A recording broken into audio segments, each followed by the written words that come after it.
So now that we have covered the short-term buying strategy, let's now cover the long-term one. And the long-term one is called buy and hold. And this is the one that you mainly use for investing in for the future, okay? Because it's much more steady gains, but you've bought at a great entry point to be able to make the most of any gains that is made. Okay, so buy and hold is a long-term strategy. It's when you use the criteria that I've given you and when you develop your own criteria on top of that to identify whether a coin has great long-term potential. And I've already told you of two that have really good long-term potential, which I went through in the criteria.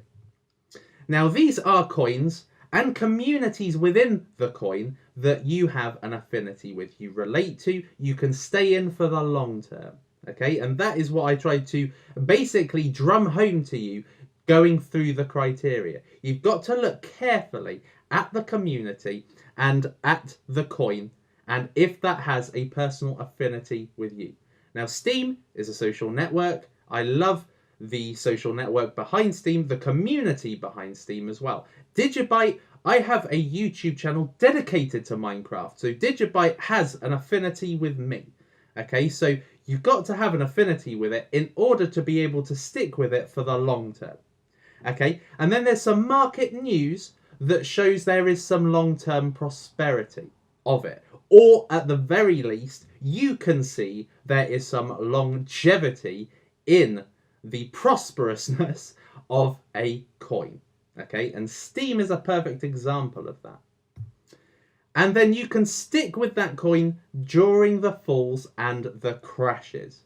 Now, literally a couple of days ago, there was a crash, and it was a time for great worry in the community. So we're on CoinMarketCap at the moment. So if we just have a look at the market cap, literally 3 days ago, the bubble burst. Okay, the bubble burst. All right, so you can see that over the course of years and months, that essentially the market cap, and the market cap is essentially the amount of supply times the price. Okay, so you can see the market cap was steadily increasing. More people were getting into the game, more people were investing, and therefore more coins brought out greater supply. It brought out a humongous market cap. We reached, so if I just highlight this section here, we reached somewhere in the region of 91 billion.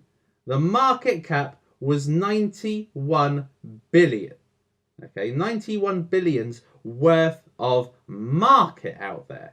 Okay, and then on Friday night, it tanked. It went from the 91 billion all the way down to 65. Actually, it went lower than that. It went about 58 billion it went down to.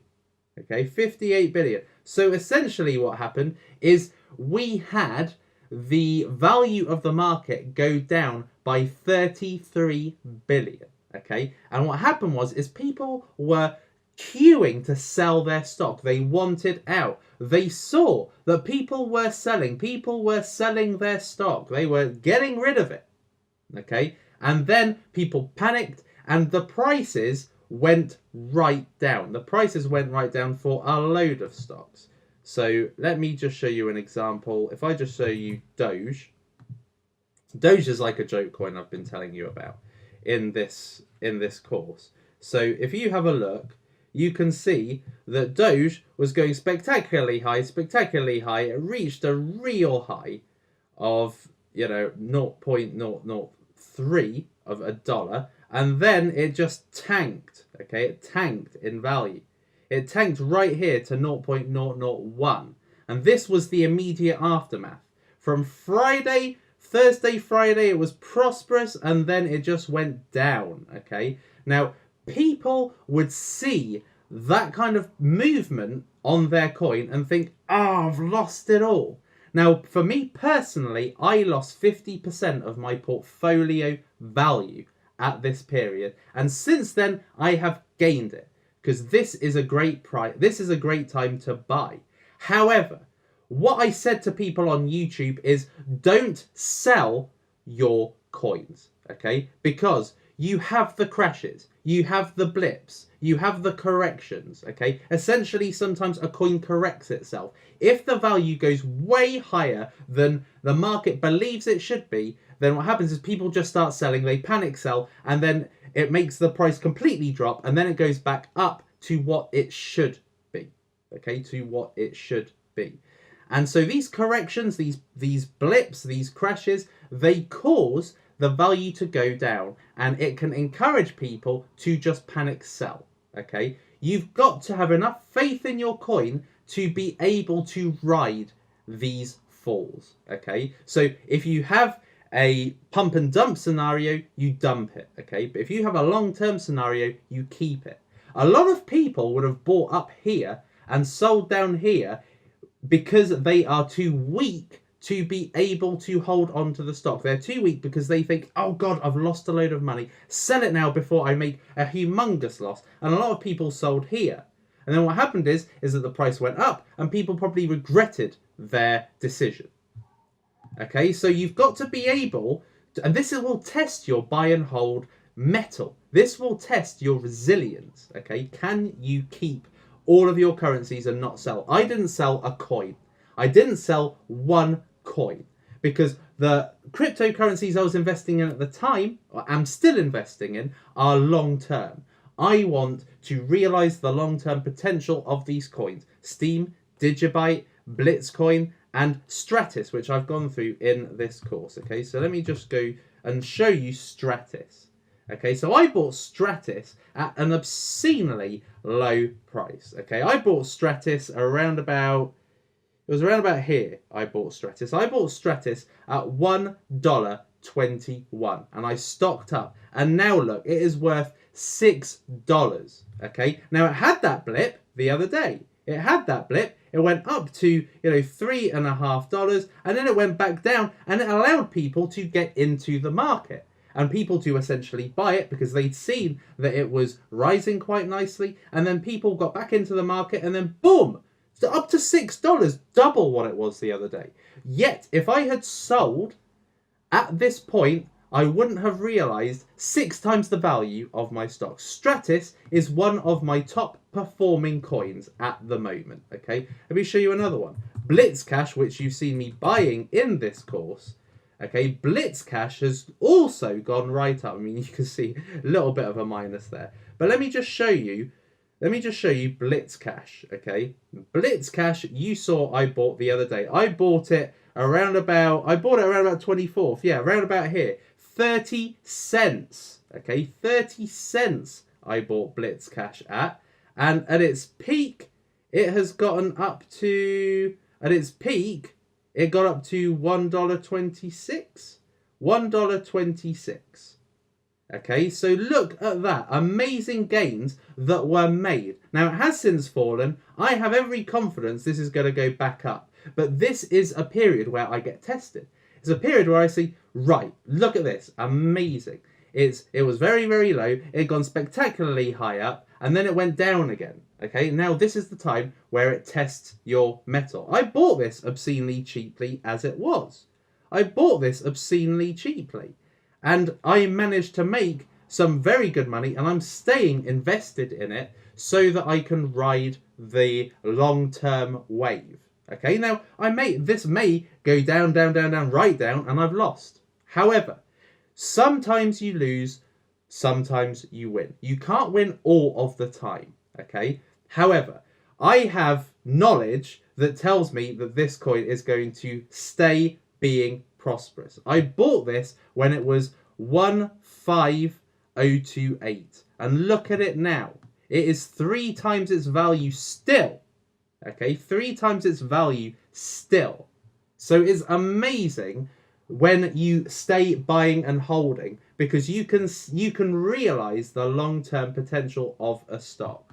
Okay, but if we have a look at Steem, and Steem is a slow burner. Okay, Steem is definitely one for the future, in my opinion. Okay, so Steem was spectacularly high about nearly a year ago. Okay, then it plummeted, the community gained traction, and then since then it has gone up again. Okay, now when the crash happened the other day, it was the best time. It was the best time to stock up on coins. Now I bought a few Steam when it was $1.05. I bought quite a few at its peak because I thought it's gonna go high. It's gonna go high. Then the crash happened. It brought the price down to 73 cents, and instead of selling, what I did was I stocked up. I went shopping. And bought more. When you have identified a stock that you think has really great long-term potential, if you experience a blip, don't go thinking, oh, I've got to sell it because it's going to go down. No. You buy and hold it. If you've got the faith in the coin, if you've got the affinity with the coin, you buy and hold. You basically have to tolerate the blips. You've got to endure them. It will test your mettle, but you've got to endure them. And I bought a ton at 70 cents, and I bought some more at, it was just under, bought some more at 83 cents, and I bought some more last night because it really went down. It went down overnight. Yeah, it went down overnight. Went down. It's not showing on here, but it went down to 88 cents last night. And I thought, stock up right now. Stock up before I lose the opportunity to buy my favored currency low. Okay? See these blips as an opportunity. That is something that's key for you to definitely understand. See blips as an opportunity to buy more stock. I know somebody who bought 30,000 coins at 130 is where he bought. He bought at its peak because he saw it going up. And then the blip happened and it made it go down. Okay, it went down. And it went down further than 85 cents. It's not showing anything more than 85 cents, but it went down much lower. It went down to, I think, 68 cents. Okay, it went down to 68 cents. And it's right back up again to nearly $1. Right back up again to nearly $1. But what we're doing is we're just continuing to stock up. Because when this rises, we will be grateful for buying at this price when a week ago it was much more. A week ago it was much more than that. Okay, when it was $1.30 as of May the 21st. It's now May the 31st, May the 31st today. And there is potential, if you bought at 68 cents or 75 cents, to make almost double what it was a week ago. To make double what it was a week ago. Okay, so look at what can be made from these blips. Don't see it as a massive failure. Don't see it as a massive problem. See it as an opportunity. So that is buying and holding. Long-term strategy. You've used the criteria to identify the long-term potential. It's a community you enjoy. It's a coin you have an affinity with. There's definite prosperity in the future, and you can stick with the coin throughout the peaks and the troughs. So buying and hold is the main type of way to invest for the long term. But pump and dump is certainly a strategy to fund that investment fund. Okay, to be able to make extraordinary gains in a coin whilst it is hot, and then dumping it as soon as it starts going cold. So these are the two main buying strategies that you now have the power to unleash on the coins. So I hope that this helped you, and I will see you in the next lecture.